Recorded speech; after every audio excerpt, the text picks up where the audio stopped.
Hey guys, welcome back to the channel. In today's video, I'm going to share with you the best way to handle currency issues on Cash App.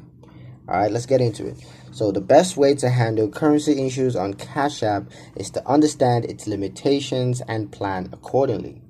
Cash App primarily operates in a simple supported currency per region, so it is not designed for frequent currency conversion.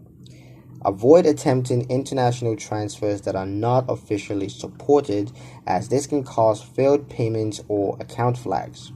When dealing with cross-border purchases, rely on merchants that handle conversion on their end. Monitor exchange-related fees applied through card transactions rather than the app itself. Awareness of these limits prevents confusion, unexpected charges, and of course declined payments. But yeah, that's pretty much it for the video, guys. Hope you liked it. Hope you found the information here useful enough. If you did, like, comment, share, and subscribe for more helpful financial insights. Thank you guys for watching, and I'll see you in the next one.